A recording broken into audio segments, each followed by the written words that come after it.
Au-delà d'ici, il n'y a rien, sauf le froid et l'ennemi, soupirait le doux poète Ovide, exilé par le courroux d'un César sur de tristes rivages.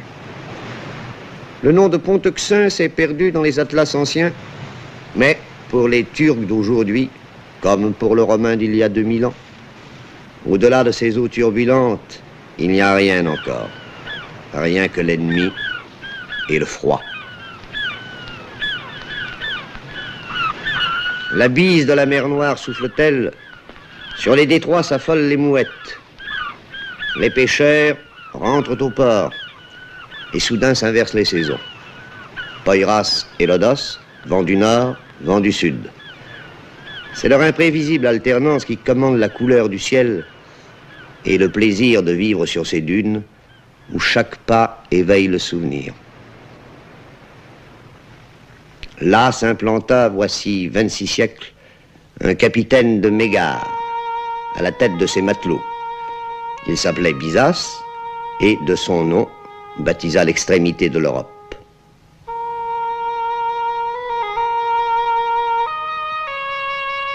Byzance devint Constantinople, puis Stamboul, sans cesser d'être en armes la conciergerie des détroits. Enlacée par le fleuve marin qui fait sa diversité, la triple ville est inséparable du Bosphore. Elle porta 3 noms dans le temps, elle garde 3 noms dans l'étendue. Stamboul, c'est Galata, et aussi Scutari. 2 continents qui, au bord de l'eau, se souviennent chacun d'autre chose.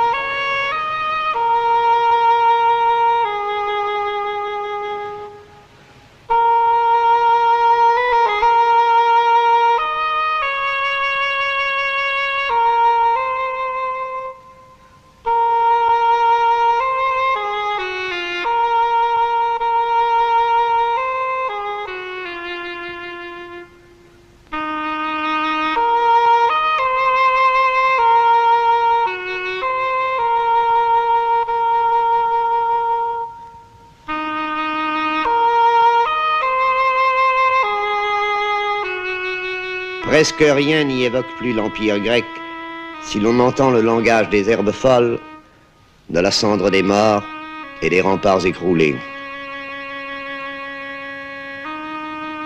Au-delà de ces murailles commence l'Asie, avec cette Anatolie fauve et ocre, si méconnue, presque inchangée.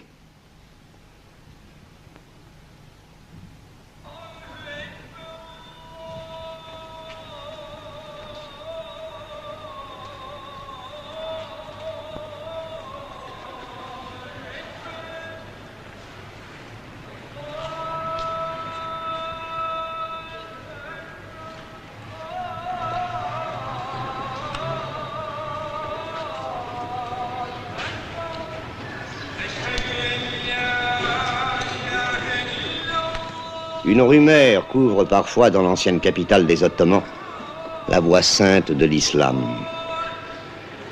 C'est celle d'un monde quasi familier, presque moderne.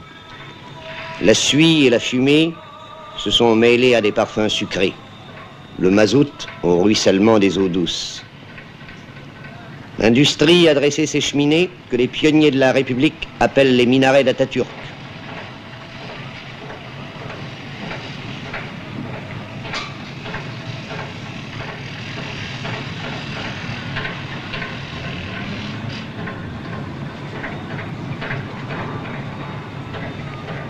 Les caïques servent de péniche.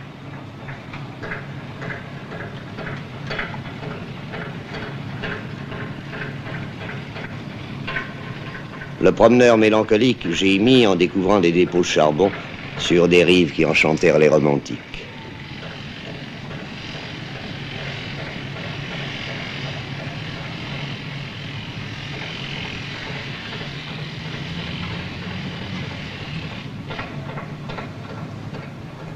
Mais pour cette âme friande d'harmonie, se dressent encore les 425 mosquées de Stamboul, héritage préservé du califat.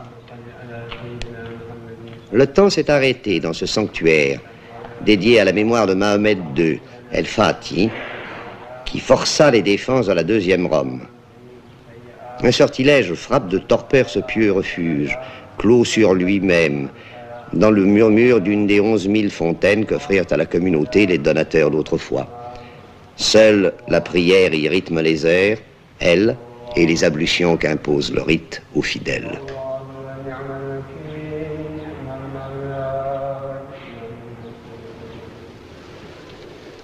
Ici se prolonge encore cette Turquie intemporelle. Elle s'appelait Asie mineure, dans les relations de voyage d'écrivains démodés. Elle se survit sans doute, mais le meilleur d'entre elles est retourné à la terre, dans ces cimetières voués à toutes les croyances. Îlots de paix, où de blanches pierres sont noyées dans la verdure, livrées à la nature, dépourvues de ces grillages solennels qui, ailleurs, isolent les disparus des exubérances de la vie.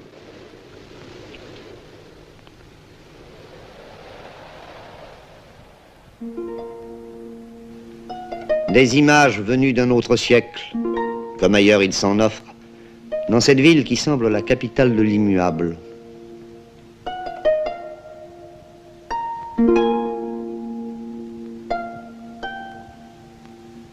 Ces hommes, égrenant leur chapelet entre des doigts sans repos, seule la tradition guide leurs gestes, eux qui connurent l'agonie de l'Empire ottoman.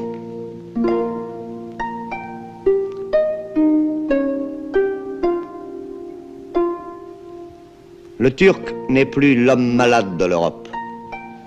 Il a vaincu le mauvais sort. S'il a retrouvé le sens de l'avenir, c'est sans renoncer à ses habitudes.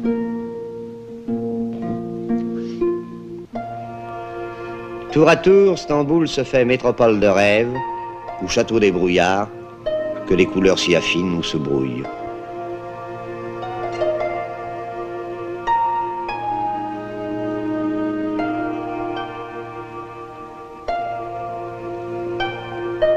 Le ciel se couvre-t-il?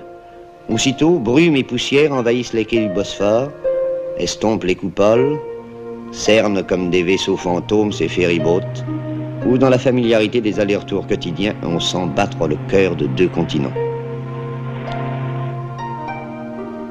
Couleur d'ardoise, de grisaille et de boue, c'est toute la ville alors qui part à la dérive et se noie en eau trouble.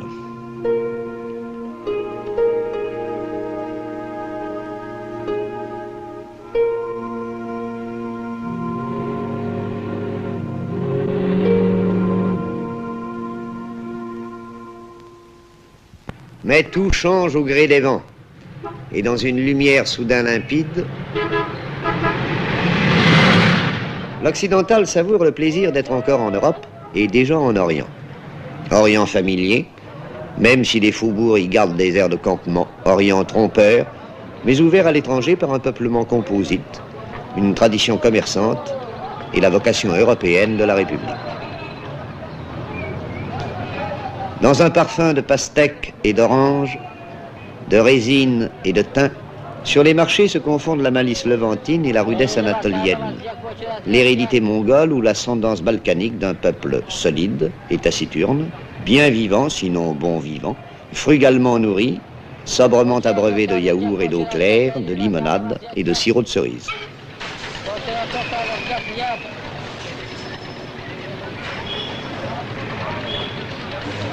Au plus beau jour, lorsque le gris nuage des mosquées retrouve ses reflets dorés, Stamboul est unique au monde et fascine celui que la veille elle aurait rebuté.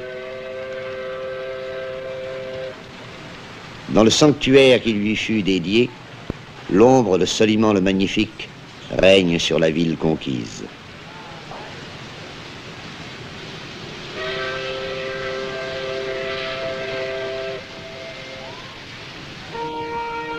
Le souvenir des Génois et des Vénitiens s'accroche au flanc de Péra.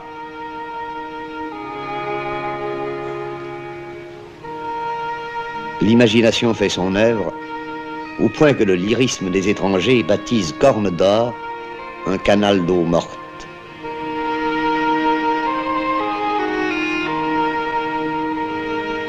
Charriant ses courants contraires, mer d'eau douce et fleuves salés, le Bosphore se fait enjôleur, enlaçant 7 collines vénérables.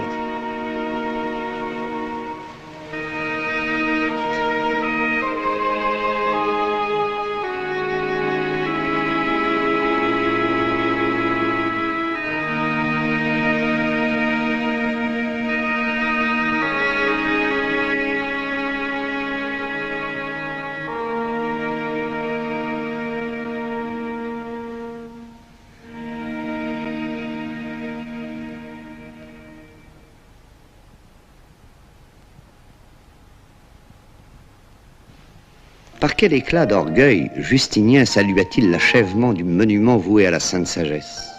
107 colonnes y projettent une coupole fabuleuse à 54 mètres du sol, en hommage au dieu de Byzance et de son image sur terre, le basileus. Depuis 14 siècles, ce temple sublime défie les séismes et les ravages du temps. Bien des édifices n'auront pas cette chance de durer dans une cité où, jusqu'au siècle dernier, la pierre était réservée aux bâtiments publics. Les riches eux-mêmes se bâtissaient des palais en bois, demeures patriciennes de vieilles familles, dont on aime le charme désuet.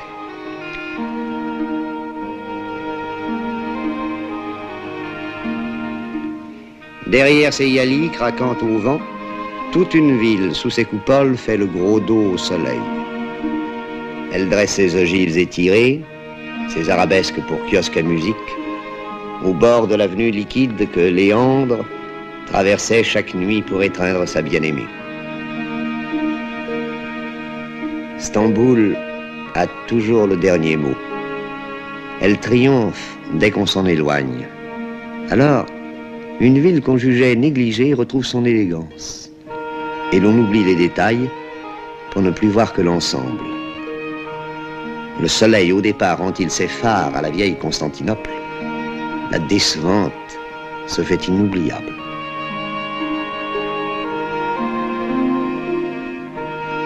Il n'est pas un voyageur qui n'en soit amoureux lorsque, dans un crépuscule chargé de nostalgie, il dit adieu aux barques de pêche qui se balancent sur la rive orientale devant les petits ports d'autrefois.